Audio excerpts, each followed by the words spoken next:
faire connaître un petit peu aux collègues producteurs des autres régions le département de la Haute-Loire, et ben, nos spécificités, nos contraintes et notre gastronomie. Hein, je pense que c'est super important aussi.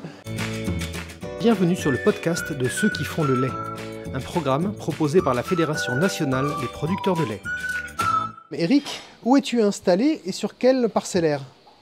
Alors, donc, je suis installé déjà en GAEC avec mon épouse, hein, voilà, sur une exploitation de 120 hectares, répartis de la façon suivante: 20 hectares de céréales à paille pour autoconsommer pour les animaux, 20 hectares de maïs, et puis tout le reste en herbe, hein, enfin que ce soit prairie artificielle ou prairie naturelle, donc, et qui est tout autoconsommé sur l'exploitation. Hein, voilà.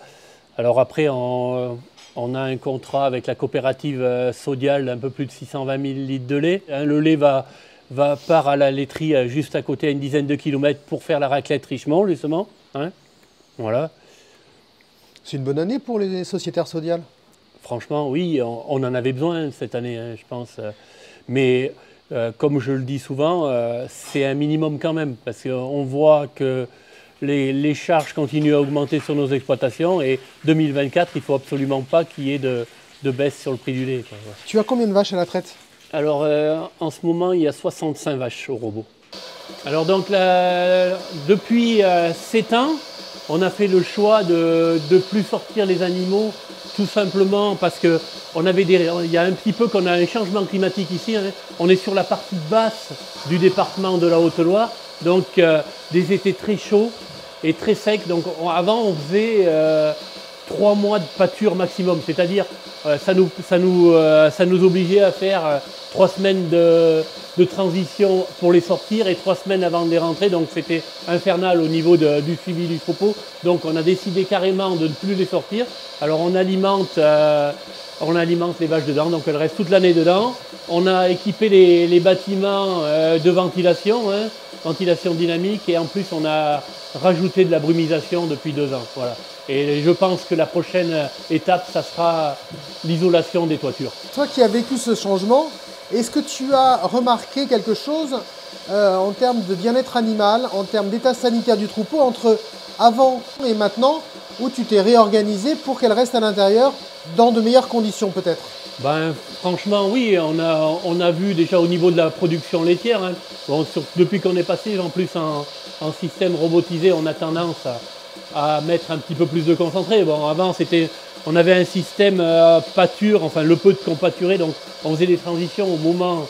Chaque fois, il y avait une montée de lait au printemps, mais après, très vite, ça rebaissait, et puis on avait des soucis, voilà, de fertilisation.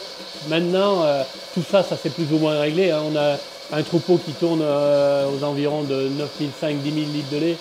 Voilà, donc il faut une régularité dans l'alimentation. Voilà, avec tous les jours, la mélangeuse a à peu près la même ration toute l'année. D'accord. Avec des fourrages bien fermentés et une ration bien calée. Et sur l'état sanitaire du troupeau, une évolution en mamite, boiterie, tout ça, ça n'a rien changé? Alors, le paradoxe, c'est que nous, on avait, en salle de traite, on était, toujours sur le fil au niveau des cellules. Et là, ça a été vraiment une amélioration considérable. Voilà, on tourne aujourd'hui à moins de 150 000 cellules. Et après, en termes de bien-être, les animaux, on le voyait, hein, quand on sortait les animaux qui faisaient chaud, on les rentrait de très bonne heure les après-midi. Hein. Et maintenant, tu peux ouvrir les portes, elles n'ont pas envie de sortir. Voilà. Bon, je sais bien que par rapport aux attentes sociétales, c'est pas toujours bien vu, sauf que moi, quand je fais venir les gens sur mon exploitation, je leur dis: venez voir mes animaux quand il fait bien chaud, ils sont aussi bien dans mon bâtiment que dehors, voilà, en pleine chaleur. La production laitière en Haute-Loire, est-ce que tu peux nous faire un petit topo? Oui, c'est 1300 producteurs pour un petit peu moins de 400 millions de litres de lait. Donc il faut savoir que la Haute-Loire, c'est quand même le premier département laitier de la grande région Auvergne-Rhône-Alpes. Hein. Un gros collecteur, Sodial, hein, qui ramasse plus de 60% du volume. Et après, on a quelques producteurs, oui, un peu les producteurs Savantia, et après 2 ou 3 petites PME, voilà, sur le département. Et le moral est bon dans le coin? On a toujours eu une dynamique laitière assez importante, oui, sur le département. Oui, le moral à peu près bon. Cette année encore, ce qui inquiète le plus les éleveurs, c'est le changement climatique. Voilà. Et comment s'adapter par rapport à ce changement climatique. Moi, je suis en train de réfléchir par rapport à mon système fourrager, parce que jusqu'ici, on arrivait à faire du maïs sans arroser. On réussissait à ramasser du maïs, quoi. Bon, on ne ramassait pas 14 tonnes de matière sèche, mais on arrivait à ramasser entre 8 et 9 tonnes. Aujourd'hui, ce n'est plus possible. Hein. Cette année, ça a été catastrophique.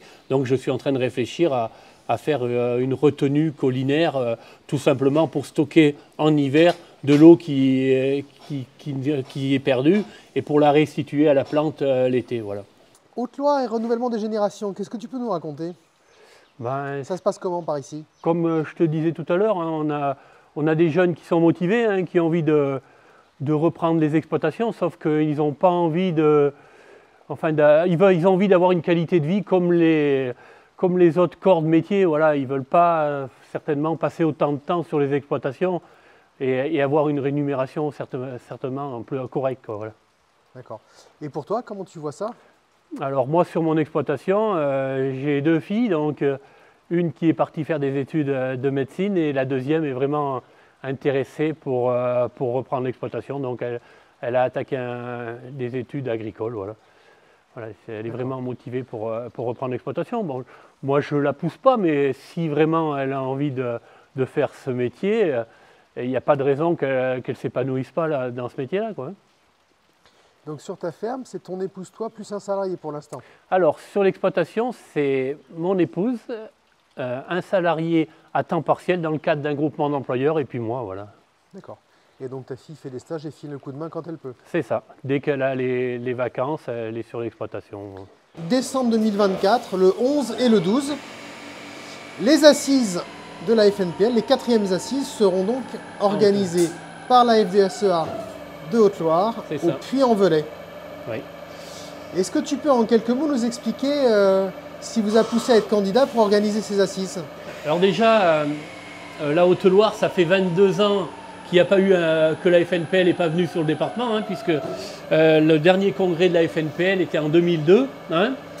Alors 2002, donc oui, depuis il n'y a rien eu. Alors qu'est-ce que c'est qui a poussé ? Il y a plein de bonnes raisons, hein, qui ont poussé. Donc c'est déjà de faire connaître un petit peu aux collègues producteurs des autres régions le département de la Haute-Loire, et ben, nos spécificités, nos contraintes et notre gastronomie. Hein, je pense que c'est super important aussi. Et puis bon, j'ai envie de dire, on a envie de rendre la monnaie de la pièce parce qu'on est toujours bien accueillis partout dans toutes les régions. Donc c'est un petit peu aussi de rendre la monnaie de la pièce. Voilà, c'est comme ça que je le vois.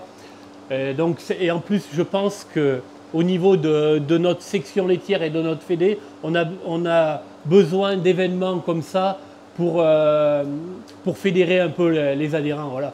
Et puis, j'ai envie de dire aussi, c'est de faire voir au plus près le travail qui est fait au niveau de la FNPL. Hein. Parce que je leur dis tous les moments, enfin, constamment, qu'il y a toujours un travail, ils le lisent, ils le voient, mais c'est super de venir le dire à travers les assises. Voilà, j'espère que ça sera un moment important au niveau de notre fédé. Enfin, j'en doute pas. Voilà. Moi non plus, j'en doute pas. Je suis sûr qu'on sera très bien reçus. On va manger des lentilles. C'est un scoop, on peut le dire tout de suite. Ça, c'est certain, oui. À très bientôt sur le podcast de Ceux qui font le lait.